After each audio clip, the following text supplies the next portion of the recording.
سلام الله عليكم مشاهدي جريدة النهار نيوز المغربية. أهلا بكم معنا أينما كنتم في هذا المباشر. جريدة النهار نيوز المغربية بالفقيه بن صالح غادي تتكلم اليوم على واحد الظاهرة خطيرة اللي أصبحت متفشية بالفقيه بن صالح. الظاهرة كتجلى في فبركة بعض البلاغات الإخبارية، كواحد البلاغ مفبرك اللي تم الترويج ديالو الأسبوع الماضي عبر مواقع التواصل الاجتماعي، وخصوصا عبر بعض الصفحات التابعة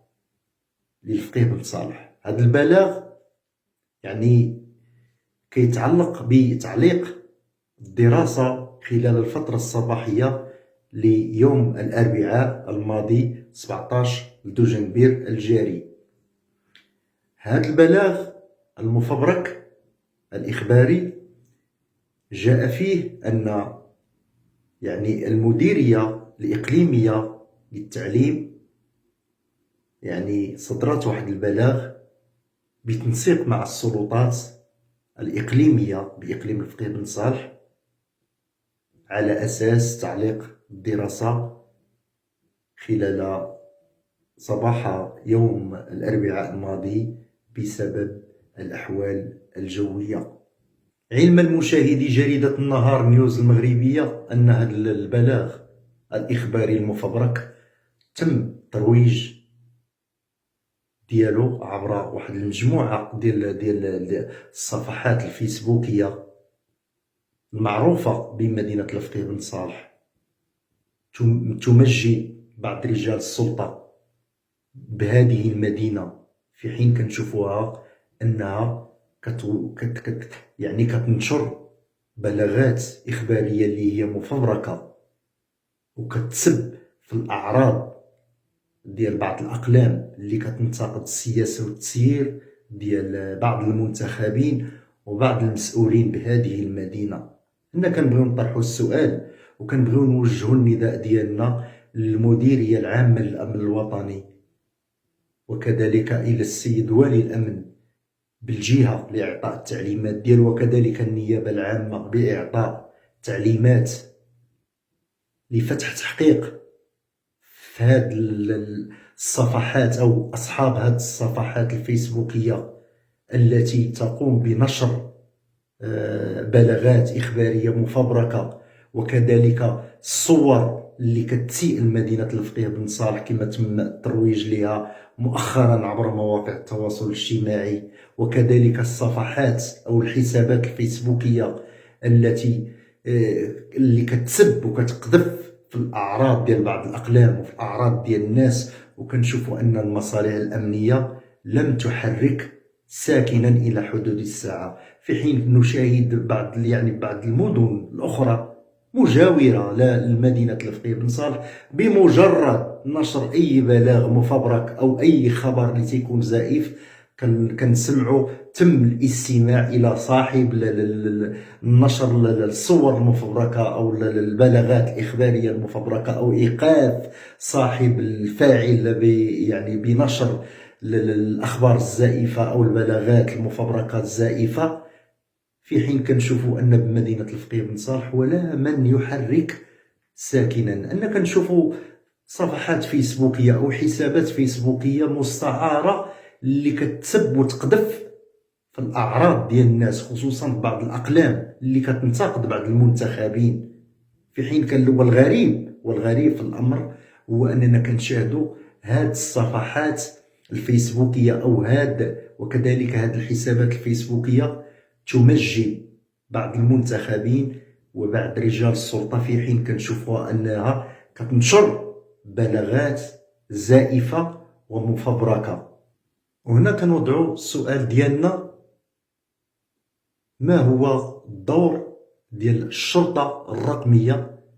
مدينة الفقيه بن صالح؟ علما مشاهدي جريدة النهار نيوز المغربية أن بعض الحسابات الفيسبوكية أو بعض الصفحات الفيسبوكية المستعارة بمدينة الفقيه بن صالح أصحابها معروفين لدى الخاص والعام، معروفين يعني حتى الأجندات اللي كيخدموا، يعني راه من السهل الوصول لهاد الأصحاب هاد الصفحات اللي كتنشر أو هاد الحسابات الفيسبوكية اللي كتنشر بحال هاد البلاغات الإخبارية الكاذبة أو الصور اللي كتسيء للمدينة. حنا كنشوفوا يعني هنا فين هو الدور ديال الشرطة الرقمية؟ يعني ولو غير تحرك بسيط، مجرد أن مادام الشرطة الرقمية الضابط عنده الصفة الضبطية أو العميد مجرد شك أن بالرغم بأننا اللي كنسمعوا بمدينة الفقيه بن صالح أن كاين نقص بالنسبة يعني للآلات أو الوسائل الإلكترونية للوصول إلى بعض الحسابات الفيسبوكية المستعارة أو الحسابات الفيسبوكية أو الصفحات الفيسبوكية التي تنشر مثل هذه البلاغات الزائفة المفبركة. هناك وسائل بسيطة جدا الشرطة الرقمية توصل للفاعل أو الفاعلين، لأنهم معروفين هاد أصحاب الصفحات الفيسبوكية بمدينة الفقيه بن صالح. راه غير مادام كاين يعني ضابط أو عميد بالشرطة الرقمية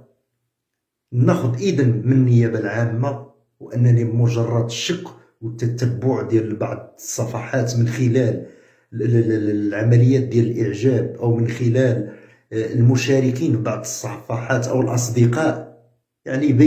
باينين شكون هما ممرين هاد الصفحات والأجندات اللي كيخدموا. علاش؟ بمجرد الشك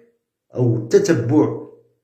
من خلال هاد الصفحات أو هاد الحسابات ما نمشيش عارفين أصحاب الصفحات الفيسبوكية والحسابات الفيسبوكية المقاهي اللي كيريحوا فيهم. عملية بسيطة أنني نمشي للقهوة بعد أخذ إذن من عند النيابة العامة ونحجز ليه التليفون، ما غاديش نصيفطوا ليه الخبرة، وإنما غير بمجرد أنني نحجز ليه التليفون ويتم الاقتياد ديالو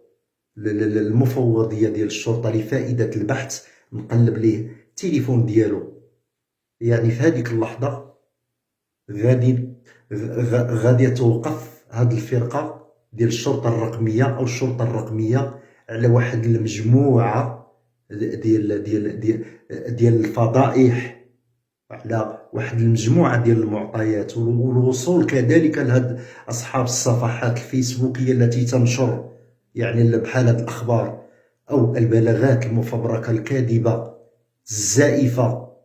أشنا هو هنا السؤال اللي كنبغيو نوجهو؟ أشنا هو الدور ديال الشرطة الرقمية